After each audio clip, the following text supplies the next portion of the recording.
Berfirmanlah Tuhan kepada Musa demikian. Katakanlah kepada orang Israel, supaya mereka balik kembali dan berkemah di depan Pi-hahirot, antara Migdol dan laut. Tepat di depan Baal Zefon, berkemahlah kamu di tepi laut. Maka Firaun akan berkata tentang orang Israel, mereka telah sesat di negeri ini, padang gurun telah mengurung mereka. Aku akan mengeraskan hati Firaun, sehingga ia mengejar mereka. Dan terhadap Firaun dan seluruh pasukannya, aku akan menyatakan kemuliaanku, sehingga orang Mesir mengetahui bahwa akulah Tuhan. Lalu mereka berbuat demikian. Ketika diberitahukan kepada Raja Mesir bahwa bangsa itu telah lari, maka berubahlah hati Firaun dan pegawai-pegawainya terhadap bangsa itu. Dan berkatalah mereka, apakah yang telah kita perbuat ini? Bahwa kita membiarkan orang Israel pergi dari perbudakan kita. Kemudian ia memasang keretanya dan membawa rakyatnya serta. Ia membawa 600 kereta yang terpilih. Ya, segala kereta Mesir, masing-masing lengkap dengan perwiranya. Demikianlah Tuhan mengeraskan hati Firaun, raja Mesir itu, sehingga ia mengejar orang Israel. Tetapi orang Israel berjalan terus dipimpin oleh tangan yang dinaikkan. Adapun orang Mesir, segala kuda dan kereta Firaun, orang-orang berkuda dan pasukannya, mengejar mereka dan mencapai mereka pada waktu mereka berkemah di tepi laut, dekat Pi-hahirot, di depan Baal Zefon. Ketika Firaun telah dekat, orang Israel menoleh, maka tampaklah orang Mesir bergerak menyusul mereka. Lalu sangat ketakutanlah orang Israel, dan mereka berseru-seru kepada Tuhan. Dan mereka berkata kepada Musa, apakah karena tidak ada kuburan di Mesir, maka engkau membawa kami untuk mati di padang gurun ini?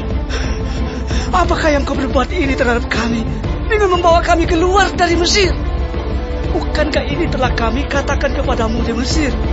Janganlah mengganggu kami, dan biarlah kami bekerja pada orang Mesir, sebab lebih baik bagi kami untuk bekerja pada orang Mesir daripada mati di padang gurun ini. Tetapi berkatalah Musa kepada bangsa itu, janganlah takut, berdirilah tetap, dan lihatlah keselamatan dari Tuhan yang akan diberikannya hari ini kepadamu. Sebab orang Mesir yang kamu lihat hari ini tidak akan kamu lihat lagi untuk selama-lamanya. Tuhan akan berperang untuk kamu, dan kamu akan diam saja. Berfirmanlah Tuhan kepada Musa, mengapakah engkau berseru-seru demikian kepadaku? Katakanlah kepada orang Israel supaya mereka berangkat.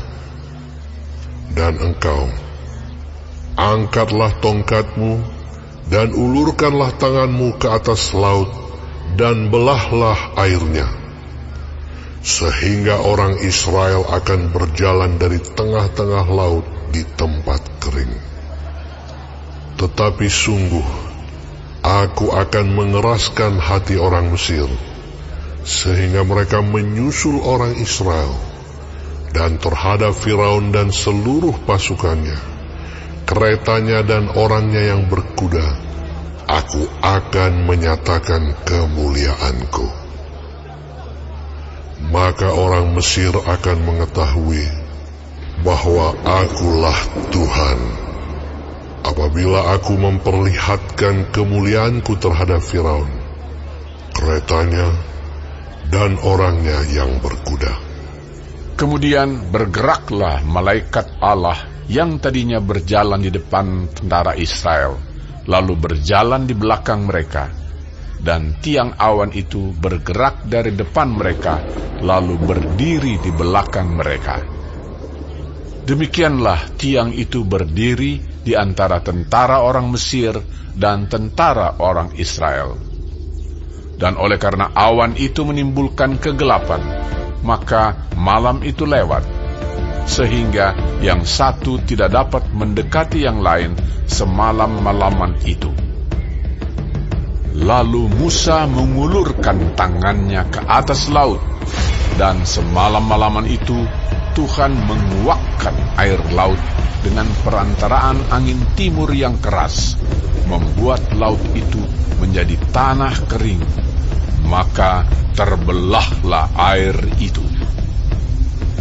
Demikianlah orang Israel berjalan dari tengah-tengah laut di tempat kering, sedang di kiri dan di kanan mereka air itu sebagai tembok bagi mereka. Orang Mesir mengejar dan menyusul mereka. Segala kuda Firaun, keretanya dan orangnya yang berkuda, sampai ke tengah-tengah laut. Dan pada waktu jaga pagi, Tuhan yang di dalam tiang api dan awan itu memandang kepada tentara orang Mesir, lalu dikacaukannya tentara orang Mesir itu. Ia membuat roda keretanya berjalan miring dan maju dengan berat, sehingga orang Mesir berkata, Marilah kita lari meninggalkan orang Israel, sebab Tuhanlah yang berperang untuk mereka melawan Mesir. Berfirmanlah Tuhan kepada Musa, Ulurkanlah tanganmu ke atas laut, supaya air berbalik meliputi orang Mesir, meliputi kereta mereka dan orang mereka yang berkuda. Musa mengulurkan tangannya ke atas laut, maka menjelang pagi berbaliklah air laut ke tempatnya. Sedang orang Mesir lari menuju air itu. Demikianlah Tuhan mencampakkan orang Mesir ke tengah-tengah laut. Berbaliklah segala air itu, lalu menutupi kereta dan orang berkuda dari seluruh pasukan Firaun, yang telah menyusul orang Israel itu ke laut. Seorang pun tidak ada yang tinggal dari mereka. Tetapi orang Israel berjalan di tempat kering dari tengah-tengah laut, sedang di kiri dan di kanan mereka air itu sebagai tembok bagi mereka. Demikianlah pada hari itu Tuhan menyelamatkan orang Israel dari tangan orang Mesir, dan orang Israel melihat orang Mesir mati terhantar di pantai laut. Ketika dilihat oleh orang Israel betapa besarnya perbuatan yang dilakukan Tuhan terhadap orang Mesir, maka takutlah bangsa itu kepada Tuhan, dan mereka percaya kepada Tuhan dan kepada Musa, hamba-Nya itu.